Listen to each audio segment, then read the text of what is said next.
dire, s'il y a parmi nous des gens qui murmurent, il n'y a pas d'adoration de Dieu sans difficulté.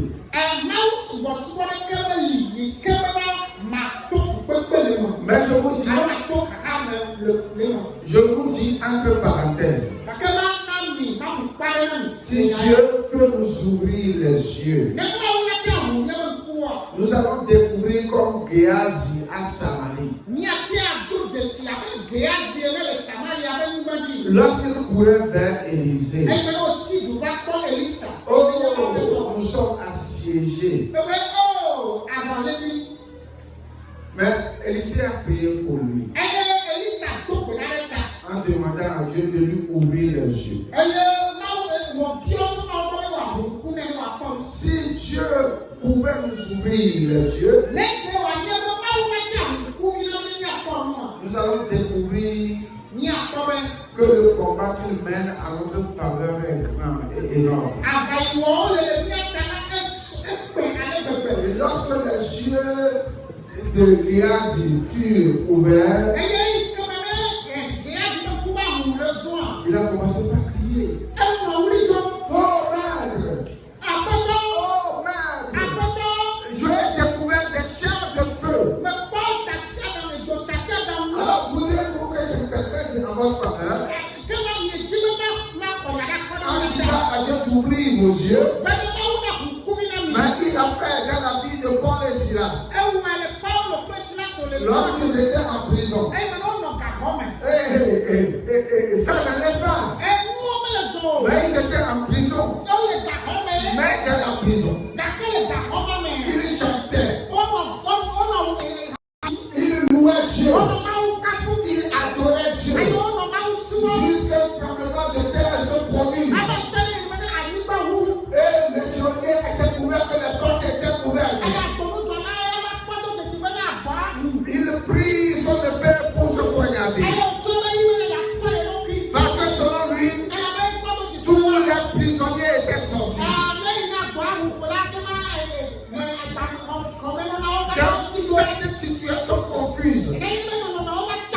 Dans cette situation confuse, dans la prison, certains chrétiens adoraient. Voudriez-vous que je vous dise que Dieu vous dote de cet esprit d'adorer, de chanter, pour faire briser les verrous, pour faire ouvrir les portes de prison. Dans la prison, chanter, ce n'est pas facile. Je n'ai plus autre était dans la prison. Lui ne chantait pas, mais il interprétait les rêves. Qu'est-ce que vous voudriez que je nous dise? Et après avoir chanté, et après avoir dit au chef de prison, monsieur ne te donne pas la mort. Nous sommes là. Nous ne nous sommes pas évadés. Ah, je dis, quel prisonnier. Ce n'est pour rien qu'ils étaient emprisonnés. Hein? Ce n'est pas un hasard que vous viviez cette situation difficile.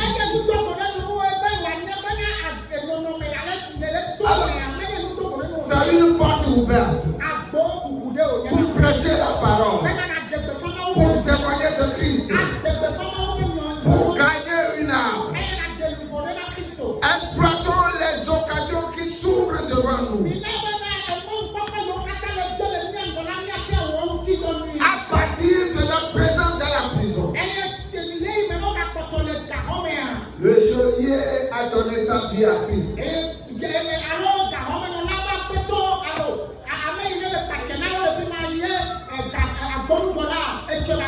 Quel jour vous avez vu un chef de prison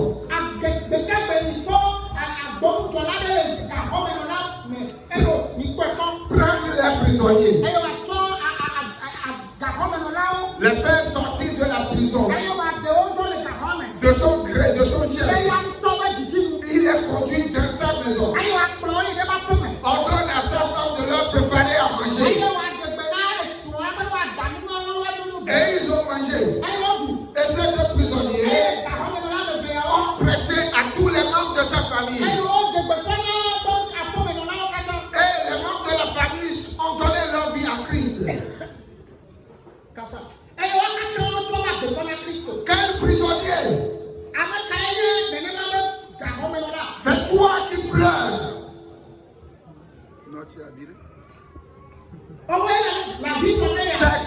il pleure.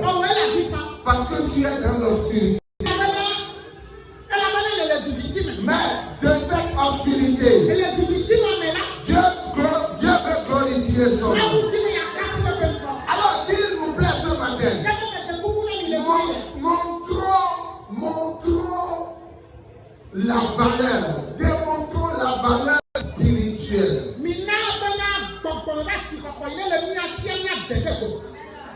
Malgré notre état. Adorons.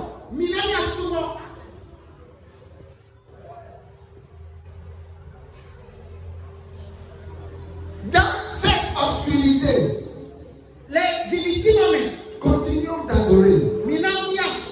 Sans voir. Sans voir.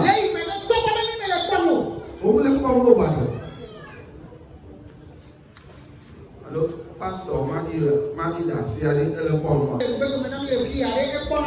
est pas noire. Elle est pas noire.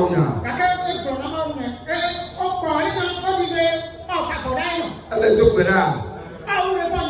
Elle est d'Ivoire. Mais le coup, ça ne peut me ouvrir le toit.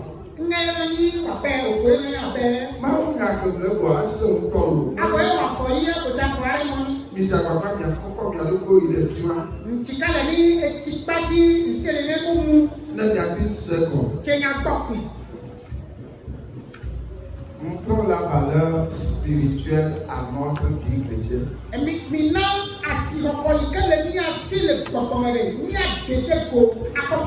Lorsque Dieu découvre maintenant que son enfant atteint un niveau raisonnable, qu'est-ce qu'il fait en fait? Il déduit de son adoration des fruits qu'il démontre.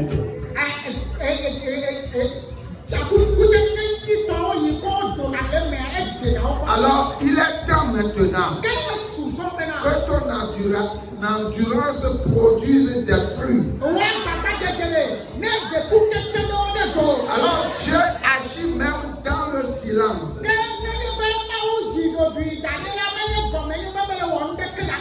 Il agit. Son silence produit des fruits. Son silence fait des démonstrations. C'est dans cette optique que Paul écrivait aux Romains en leur disant que toutes choses concourent au bien de ceux qui aiment Dieu. Ceux qui sont appelés selon son dessein. C'est pour du bien. Pour un fruit productif. Du bonheur. La grâce spéciale. Que tu traverses cette situation. Dieu agit intérieurement dans la vie du chrétien. Il change sa vie. Vous voyez cet aveugle-né de naissance. Je suis dans Jean chapitre 9. Jésus l'a guéri. Et il a commencé par voir. Maintenant, les gens sont jaloux de ce qui recouvre la vie. Alors qu'il parvient à la lumière. Les gens sont mécontents. Et les gens lui disent, celui-là, c'est un pécheur. C'est un Gaulien. Alors il dit non, ce que je sais, moi j'étais aveugle.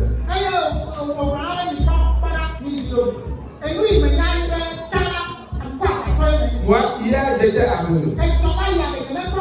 Je ne voyais pas. Je ne regardais pas. Mais lui là, c'est lui qui m'a rendu la vue. Avec hier, mais aujourd'hui je je vois. Mes amis, ce que Dieu produit dans votre vie, tu ne le découvres pas vite. Mais il est là.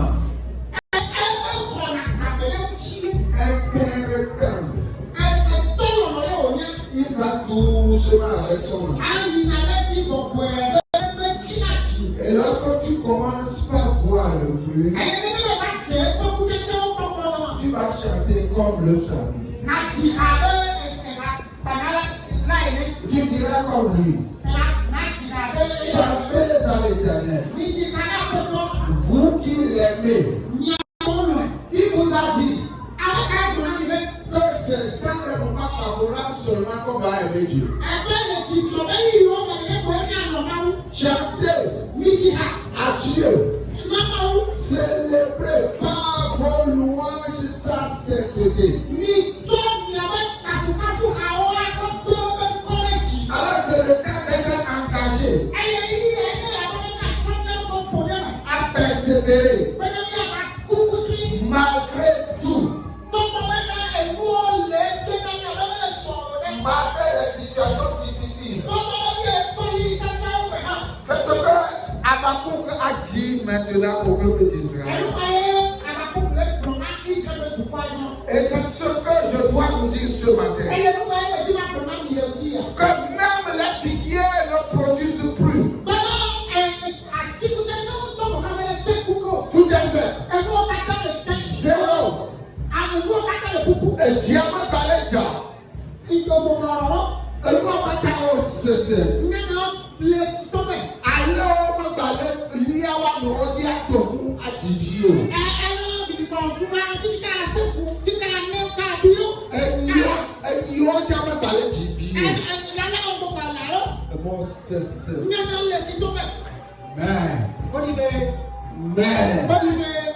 Mais ceux qui sont fidèles.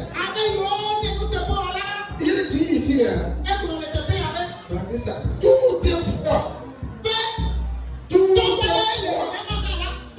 est froid. Moi fidèle. Moi fidèle. Très bien. Alors, je vous ai dit. Cette parole s'adressait au reste du peuple qui s'attache à Dieu.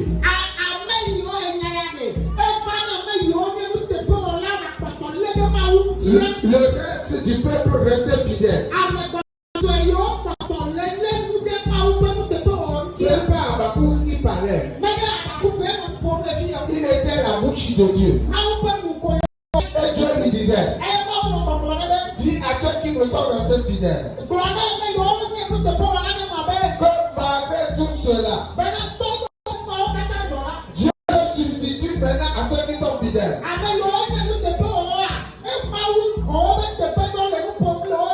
Je veux réjouir. À qui? À l'Éternel.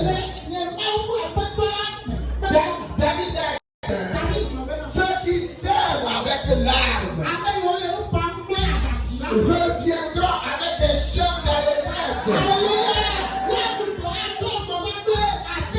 Lorsqu'ils portent des germes sur la tête. Dis dans l'Éternel, le Dieu de mon salut.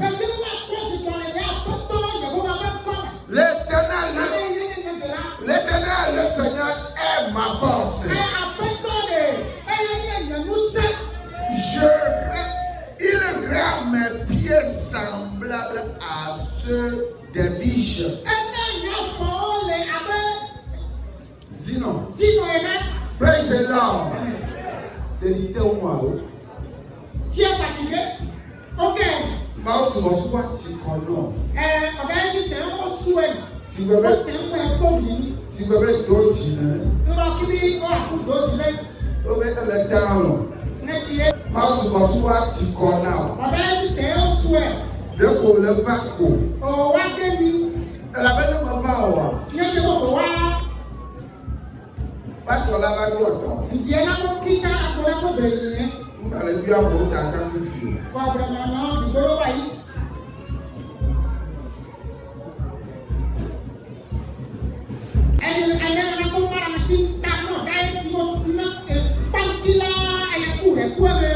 Ìjọba ló máa bá kàn.